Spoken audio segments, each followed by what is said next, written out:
Partner betrayal is disorienting, heartbreaking, and results in absolute confusion for the betrayed partner. You worry that nothing in your life was real, and you fear that you will never be able to trust your spouse or yourself again. Well, welcome to the Rebuilding Trust podcast with Carol the Coach. I'm Carol Jurgensen-Sheets, aka Carol the Coach, and what I can promise is that when you listen to my podcast, you'll begin to believe that there is hope. We will be hearing from experts all over the world who specialize in problematic sexual behavior, sex addiction, and infidelity. Together, we will be asking them the hard questions about how you both can rebuild safety, find strengths, grieve and mourn what you had, what you never had, and what you fear you will never find again. The truth is that rebuilding trust is possible, and I am going to show you the steps to working together to build a whole new marriage based on the honesty, authenticity, and transparency that your marriage deserves. Rebuilding Trust with Carol the Coach.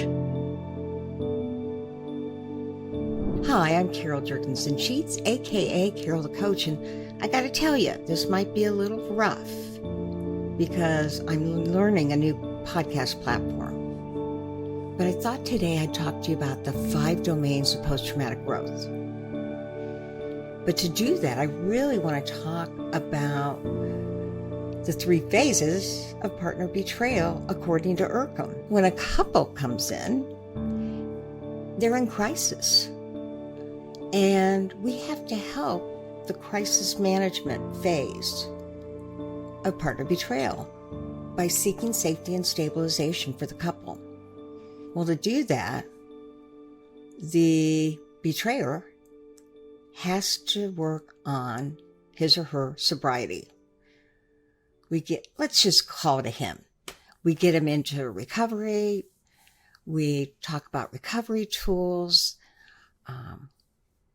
The betrayer has a lot of options, and that'll help to make the partner safe. Now, after that, we believe in truth-telling, and that's through a therapeutic formal disclosure, followed by a polygraph. And then, on top of that, what we need to do is have them finish that process with an emotional impact letter and a restitution letter. Okay, when that's occurred,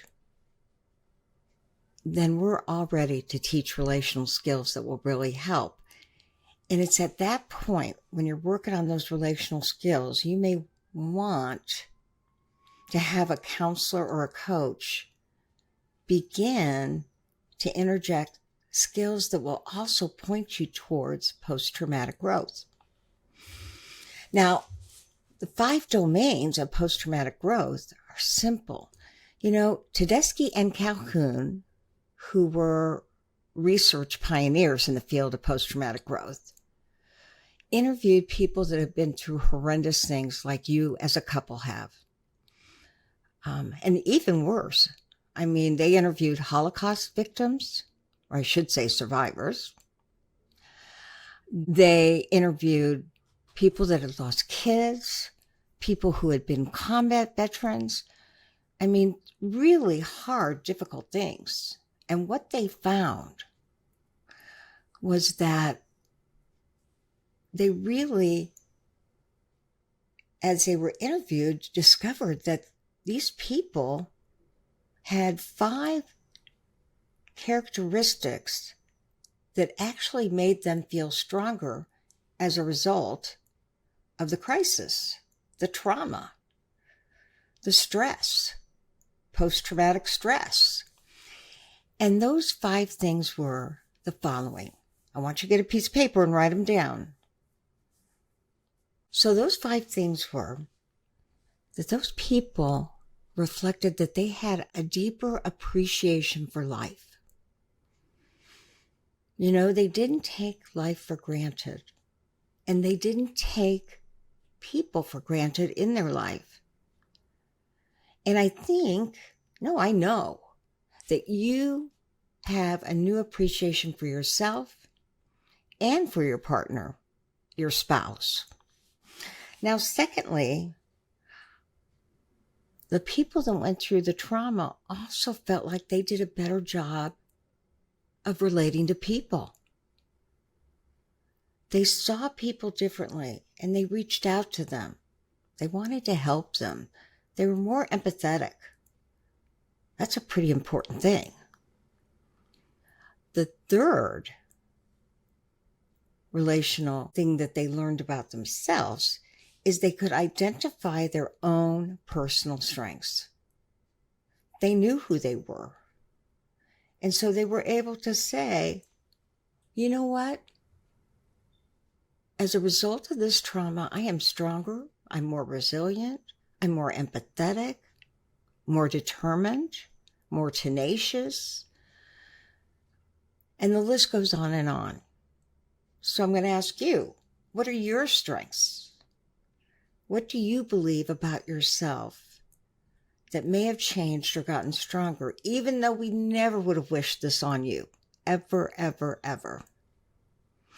And then that led them to believe that they had a new sense of possibility for their life. You know, I have worked in the field of sex addiction and partner betrayal and infidelity for a long, long time. And both organizations that grew me up, APSATS, the Partner Sensitive Training Institute, and ITAP, the Sex Addiction Training Institute, they taught me that oftentimes people want to give back in this field. I mean, that's what this podcast is all about, giving back. And my colleagues in both institutions are recovering sex addicts and they're recovering partners. Now, not everybody in this field is. Like myself, I'm not a partner. I'm not a betrayer. I fell into this because I wanted to help kids. But that's another story for another day. So they have this new renewed sense of possibility, what they can accomplish. And that leads them right into the fifth domain.